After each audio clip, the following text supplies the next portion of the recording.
ஒரு முதல்வர் அவர்கள் சொன்னது எவ்வளவு பெரிய ஒரு வடிகட்டின பொய் சப்பை கட்டுன்னு நான் சொல்லலை, உச்ச நீதிமன்றம் சொல்லியிருக்கிறாங்க.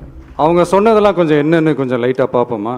The comments which have been made before the media by the top officers of the police department may create doubt in the minds of the citizenry on impartiality and fair investigation. The faith and trust of the general public on the process of investigation must be restored in the criminal justice system. அதாவது அரசு காவல் உயர் அதிகாரிகள் ஊடகங்களிடம் பேசியது என்பது பொதுமக்களிடையே நியாயமான விசாரணை நடக்குமா என்ற சந்தேகத்தை ஏற்படுத்தக்கூடும் என்றும், நியாயமான விசாரணை மூலமே அந்த சந்தேகத்தை மீட்டெடுத்தே ஆக வேண்டும் என்றும் உச்சநீதிமன்றம் தமிழக அரசின் தலையில் ஓங்கி நறுக்கு நறுக்கு நறுக்கு என்று கொட்டியதை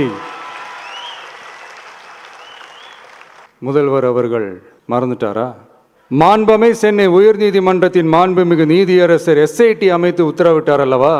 அந்த உத்தரவை ஏதோ சட்டத்தின் மீதும் நீதி பரிபாலனத்தின் மீதும் மரியாதை கொண்டவர்கள் போல ஒரு நாடகத்தனமான கொண்டாட்டத்தை திமுகவிற்கு ஒத்து ஊதுவோரும் நடத்தி கூத்தாடி குதூளித்தனர் அல்லவா? தாவேகாவிற்கு எதிராகவும் நமக்கு எதிராகவும் உயர்நீதிமன்ற மாண்புமிகு நீதியரசர் தீர்ப்பளித்து விட்டதாக விதந்தோதி விழா எடுத்தனர் அல்லவா? அந்த உத்தரவை குறித்து சொல்லும்போது எந்த ஆவணத்தின் அடிப்படையில் அந்த உத்தரவு அமைக்கப்பட்டது? நான் கேட்கல, உச்ச நீதிமன்றம் கேட்டிருக்கிறாங்க. The judgment is completely silent about how learned single judge arrived at such a conclusion and what material was pursued by the court என்று உச்ச நீதிமன்றம் உரத்த குரலில் கேள்வி கேட்டது. அப்போதும் கூட உச்ச நீதிமன்றத்தில் திமுக அரசுக்காக வாதாடிய அறிவார்ந்த மூத்த வழக்கறிஞர்கள் பதில் சொல்ல இயலாமல் வாய்மூடி மௌனம் காத்ததை நாடே